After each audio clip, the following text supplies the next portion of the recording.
अस्सलाम वालेकुम to all of you dear children. कैसे हैं आप सब? Today we are going to discuss our soil resources. आज का जो हमारा टॉपिक है that is soil resources. Okay, soil resources. देखिए बेटा, सब ध्यान रखिए अच्छे से। यहाँ पर आपके लिए दो इम्पॉर्टेंट वर्ड्स हैं जो आपको अच्छे से ध्यान रखना है, याद रखना है आपको। First one is soil and the second one is resource. अगर हम इस वर्ड की बात करेंगे सॉइल, अगर आप सबको याद होगा जब हम टर्म फर्स्ट पढ़ रहे थे तब मैंने आपको बहुत अच्छे से बताया था कि सॉइल हम किसको कहेंगे, सॉइल किसको कहते हैं, हम बहुत अच्छे से समझाया था आपको, अगर आपको याद होगा तो। And the second word is resource. ये जो रिसोर्स है ना आपके लिए न्यू है आपके लिए, सो आप अच्छे से ध्यान रखिएगा। सॉइल किसको कहोगे आप? Top layer of earth surface, top layer of earth surface. Remember this point, top layer of earth surface, उसको आप सॉइल बोलते हैं। देखो बेटा, ज़मीन जो है आपके पास, जिस पर आप चलते हैं, जिस पर आपके मकान हैं, जिस पर आप फार्मिंग करते हैं, जिस पर आप क्रॉपिंग करते हैं, जिस पर आप प्लांट्स उगाते हैं, है ना, ये सारा काम जिस पर आप करते हो ना, चलना, ये प्लांट्स लगाना, जिस पर आपके मकान हैं, जिस पर गाड़ियाँ चलती हैं, इसको आप सॉइल बोलते हैं। ठीक है ना। Top layer of earth surface मतलब ज़मीन का जो ऊपर का हिस्सा है, टॉप लेयर, टॉप बोलते हैं हम ऊपर को, ठीक है ना। ऊपर लेयर, ऊपर की जो लेयर होती है ना, ऊपर की जो लेयर। देखिए, अगर हम ज़मीन की बात करेंगे, अर्थ की बात करेंगे, इसके डिफरेंट लेयर्स हैं। पहले एक लेयर, उसके ऊपर दूसरी लेयर, उसके ऊपर तीसरी लेयर, ठीक है ना। ये जो टॉप लेयर है ना, सबसे ऊपर का हिस्सा, सबसे ऊपर का हिस्सा जो है ना, उसको आप सॉइल बोलते हैं। ठीक है ना, याद रखा, याद रखा। यहाँ पर मैंने कुछ दिखाया है, देखिए ये जो है ना, यहाँ पर मैंने थोड़ा सा ये एक दो प्लांट्स लगाए हैं यहाँ पर, और ये प्लांट्स जिस पर है ना उसको आप सॉइल बोलते हैं। देखिए बेटा, यहाँ पर जो मैंने पेंसिल से शेडेड रखा है, यहाँ पर ये शेडेड है, ठीक है ना। और इस ज़मीन के ऊपर मैंने प्लांट्स एक दो दिखाए हैं, तो ये प्लांट्स जिस पर है ना उसको आप सॉइल बोलते हैं। ठीक है ना। आप अपने इर्द गिर्द देखिए, वहाँ पर भी हैं आपकी ज़मीन पर, ठीक है ना, प्लांट्स हैं, एप्पल ट्रीज़ हैं, वॉलनट ट्रीज़ हैं, वो किस पर हैं? ठीक है ना। आप बहुत सारे क्रॉप्स उगाते हैं, वो किस पर उगाते हैं? ज़मीन पर। तो उस ज़मीन को आप बोलते हैं सॉइल। ठीक है ना, याद रखा ये पॉइंट, अब आया समझ soil. So the next word is resource. और ये जो रिसोर्स है ना बहुत इंपॉर्टेंट है आपके लिए, याद रखना किसको कहोगे आप? Resources are substances found in nature that are useful to us. These resources may be renewable and non-renewable. याद रखिए आप, ये resources are substances found in nature that are very useful to us. These may be renewable and non-renewable. देखिए बेटा, resources है ना, ये जो word resource, ये क्या है? ये कुछ substances होते हैं। अब आप बोलोगे कि मैम सबस्टेंस किसको कहोगे आप? देखिए बेटा, ये जो सबस्टेंसेस होते हैं ना, these are physical matter of which things can consist. ठीक है ना।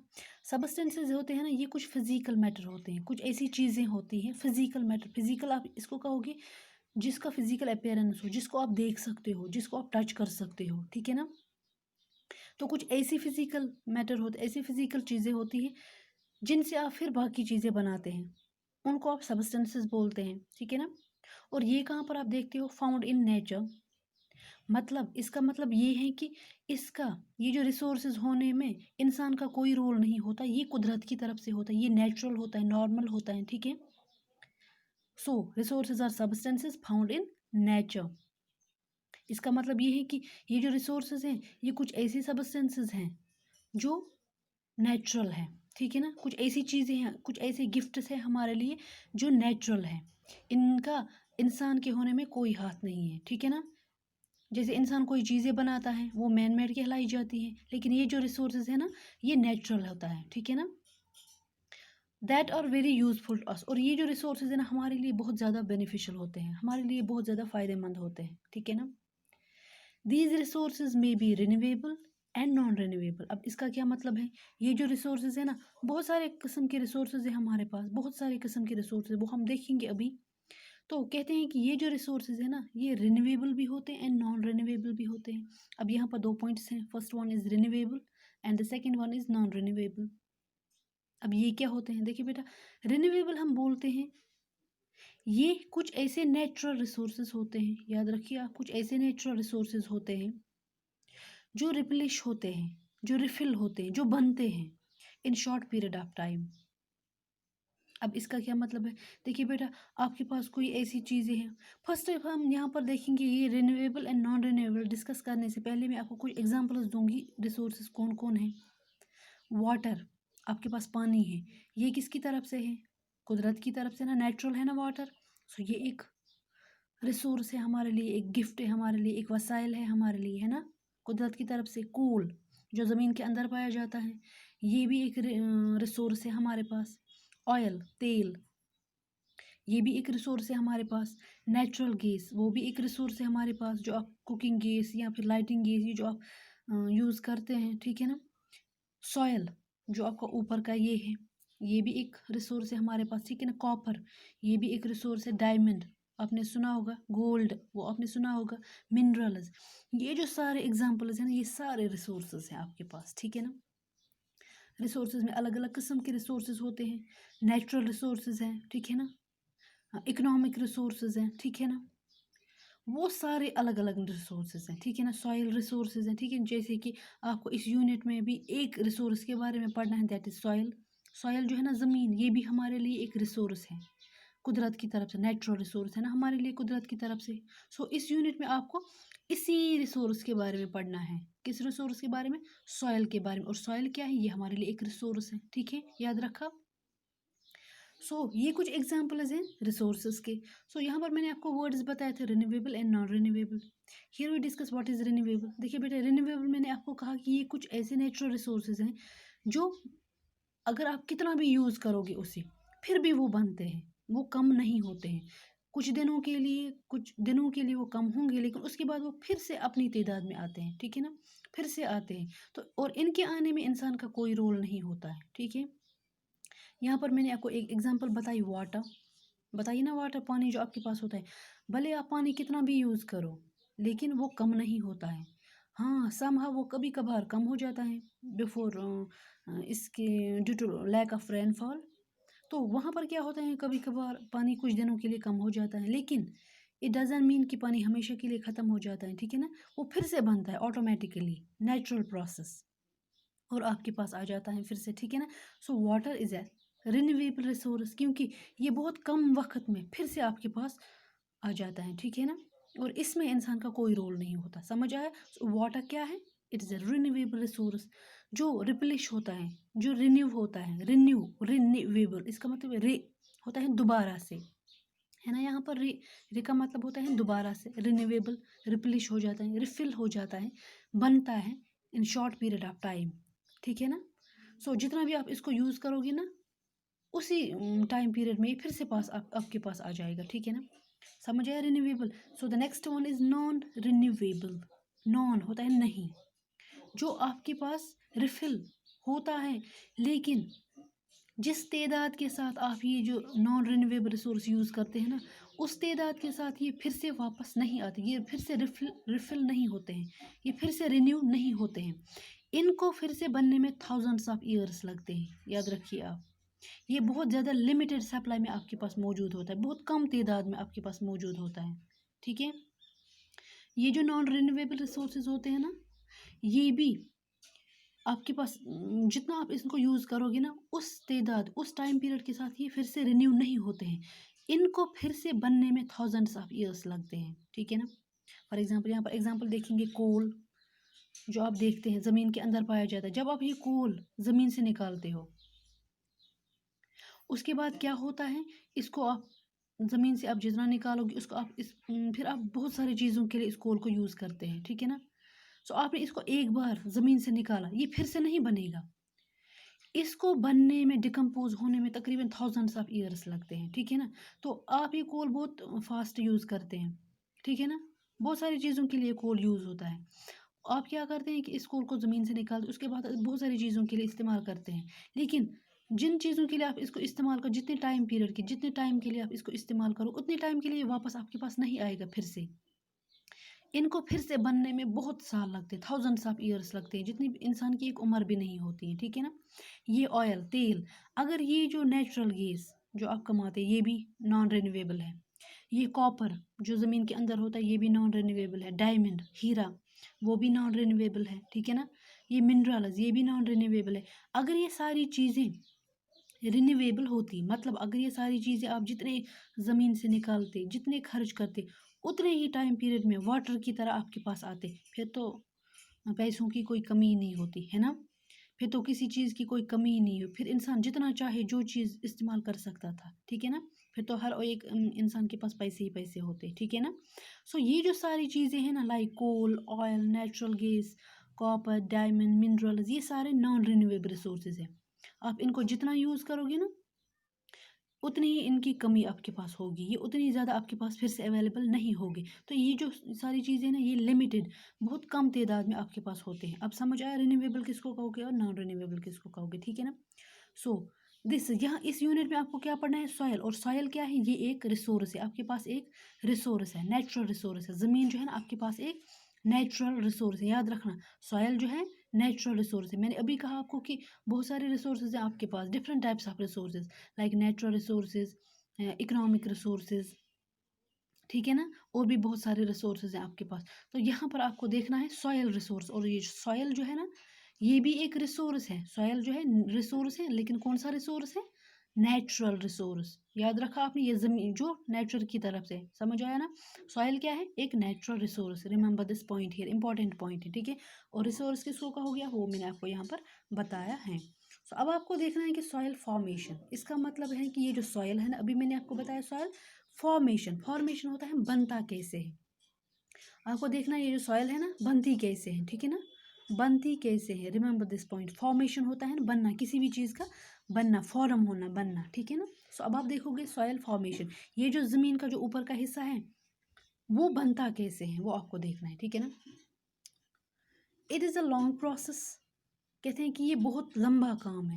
सॉयल प्रोसेस, ज़मीन का जो ऊपर हिस्सा वो बनना, वो कोई दिनों की बात नहीं है, ये बहुत ज़्यादा टाइम लगता है इसको बनने में, ठीक है ना। लॉन्ग प्रोसेस होता है ना, बहुत बड़ी प्रोसेस, इसको बहुत टाइम लगता है इस प्रोसेस को बनने, इस काम को करने में ना बहुत ज़्यादा टाइम लगता है, थाउजेंड्स ऑफ ईयर्स बनते हैं, लगते हैं इसको, ठीक है ना। A thin layer of earth soil takes thousands of years to found. A thin layer of earth, अगर आप इसका ज़मीन का जो, अगर आप देखोगे ना, एक पतला सा हिस्सा, ज़मीन का जो एक पतली सी लेयर होती है ना, उसको बनने में थाउजेंड्स ऑफ ईयर्स लगते हैं, ठीक है ना। डिकेड्स लगते हैं उसको बनने में। ज़मीन का एक, अगर आप देखोगे एक पतली सी लेयर, ज़मीन का एक बहुत ज़्यादा पतली सी लेयर, उसको बनने में ना थाउजेंड्स ऑफ ईयर्स लगते हैं, मतलब बहुत ज़्यादा टाइम लगता है। ये कोई दिनों की बात या सालों की बात नहीं है, ठीक है ना। Soil is formed by breaking up of rocks by wind and water. अब देखेंगे ये सॉयल बनती कैसे है। कहते हैं कि soil is found by the breaking up of rocks by wind and water. Soil बनती है जब बड़े बड़े चट्टान, रॉक्स बोलते हैं हम, बड़े बड़े पत्थर, बड़े बड़े चट्टान, जब वो ब्रेकअप हो जाते, ब्रेकअप होते हैं तो टूटते हैं, ठीक है ना। और वो बड़े बड़े चट्टान जो होते हैं ना वो ब्रेक होते हैं, किन से ब्रेक होते हैं, बाय विंड एंड वाटर। पानी से ब्रेक होते हैं और विंड से होते हैं, जब बहुत ज़्यादा तूफान सा आ जाता है, ठीक है ना, हवा का तूफान आता है ना। और पानी, जब इन बड़े बड़े चट्टानों पर पानी लगता है, तेज़ हवाएं लगती हैं इन पर, ठीक है ना, तब क्या होता है, इन रॉक्स को, ये रॉक्स डिवाइड होते हैं छोटे छोटे रॉक्स में, ठीक है ना। सो बड़े बड़े रॉक्स क्या हो जाए, वो टूट जाते हैं, वो डिवाइड हो जाते हैं, ठीक है ना, छोटे छोटे रॉक्स में, तो इनका साइज कम हो जाता है, ठीक है ना। सो वही ब्रेक हो जाते हैं, टूट जाते हैं, ठीक है ना। Smaller pieces of rock get further broken down into sand and silt. उसके बाद क्या होता है, एक बार रॉक्स जो है ना वो डिवाइड हो गए छोटे छोटे पत्थरों में, ठीक है ना। लेकिन उसके बाद क्या होता है, फिर से वो छोटे छोटे पत्थर होता है और डिवाइड होते हैं, सब डिवाइड होते हैं, फिर से वो डिवाइड होते हैं, मतलब फिर से वो टूट जाते हैं, इसी विंड और वाटर की वजह से। पहले लगा तो, पहले छोटे छोटे पीसेस हुए उनके रॉक्स के, ठीक है, पत्थर चट्टानों के छोटे छोटे पीसेस हुए, उसके बाद उन पीसेस के और पीसेस होते हैं, ठीक है ना। ठीक है ना। जैसे आप कोई कागज़ फाड़ देते हो, पहले आप उसका एक बड़ा सा लेयर फाड़ देते हो, ठीक है ना, उसके बाद फिर से आप उन छोटे छोटे लेयर्स को अलग अलग फाड़ देते हो ना, ठीक है ना, वैसे ही होता है। रॉकस क्या करता है, पहले उम, टूट जाते हैं, ठीक है ना, उसके बाद फिर से वो जो टूट जाते हैं उसके बाद वो फिर से अलग अलग टूट जाते हैं, फर्दर टूट जाते हैं, ठीक है ना। तो पहले इनका जो साइज़ है वो कम हो जाता है, उसके बाद उनका साइज़ और कम हो जाता है, उसके बाद उनका साइज़ और कम हो जाता है। इसी रॉकस, फॉर एग्जांपल आपके पास एक बड़ा सा चट्टान है, आपने एक हथौड़ा लाया और उसको तोड़ दिया, ठीक है ना, उनके छोटे टुकड़े बन जाते हैं, उसके बाद उन छोटे टुकड़ों को आप और छोटे टुकड़ों में डिवाइड करते हैं, ठीक है ना। तो यही प्रोसेस बनती है, ठीक है ना। किससे बनता है ये, कोई हथौड़े से नहीं बल्कि विंड से एंड वाटर से, ठीक है ना। Smaller pieces of rock gets further broken down into sand and silt.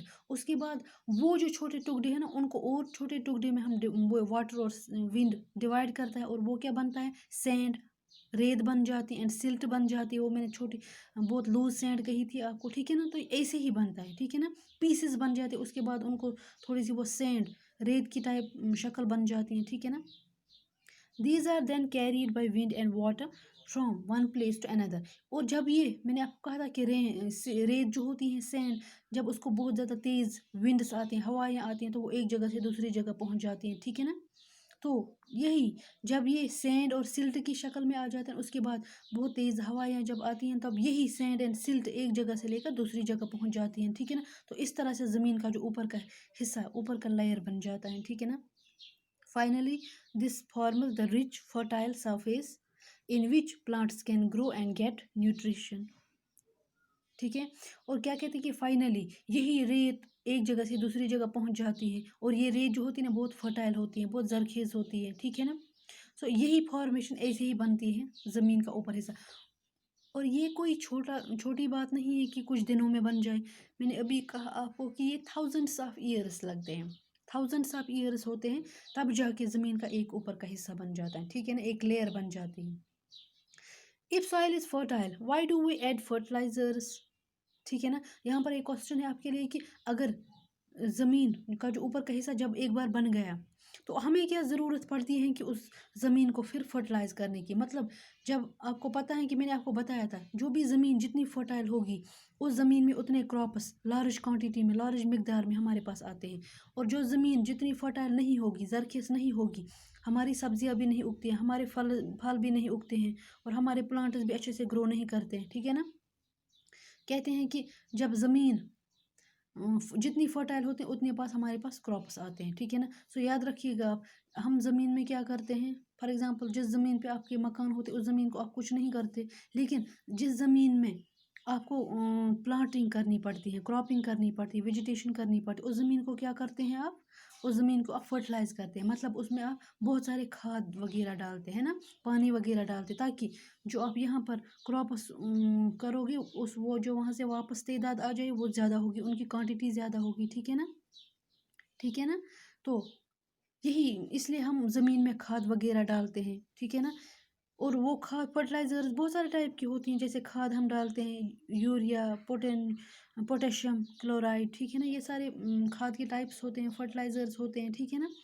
तो हम ये क्यों डालते हैं ज़मीन में, कहा मैंने आपको कि सॉयल, ये मैंने आपको ऑलरेडी बहुत अच्छे से समझा है कि ज़मीन जितनी, ये जो सॉयल है ना, जितनी फर्टिलाइज होगी उतनी आपके पास जो क्रॉप्स होंगे ना वो बहुत ज़्यादा क्वांटिटी में आपके पास वापस आएंगे, ठीक है ना। इसलिए हम ज़मीन में मेहनत करते हैं, मैनवर डालते हैं, fertilisers, different types of fertiliser डालते हैं, ताकि क्या होगा, हमारी क्रॉपिंग अच्छे से हो, ठीक है, हमारे प्लांट्स बहुत अच्छे से ग्रो करें, ठीक है ना। So this is called the soil formation, ठीक। अब याद रखा ये आवर सॉइल रिसोर्स। तो यहाँ पर इस यूनिट में आपको एक रिसोर्स डिफरेंट टाइप्स के होते हैं, इस यूनिट में आपको एक रिसोर्स के बारे में पढ़ना है, और वो रिसोर्स कौन सा है, सॉयल, याद रखा, सॉयल। और ये रिसोर्स कौन सा टाइप है, natural resource, soil is a natural resource, है ना। तो आपको यही पढ़ना है था, इस यूनिट में आपको सिर्फ सॉयल के बारे में पढ़ना है, ठीक है ना, एक रिसोर्स के बारे में पढ़ना, that is soil. So this was all about soil resources, ठीक है ना। सो इंशाल्लाह today we will discuss different types of soil. Soil के बहुत सारे टाइप्स हैं, वो हम इंशाल्लाह कल डिस्कस करेंगे। तब तक अल्लाह हाफिज़।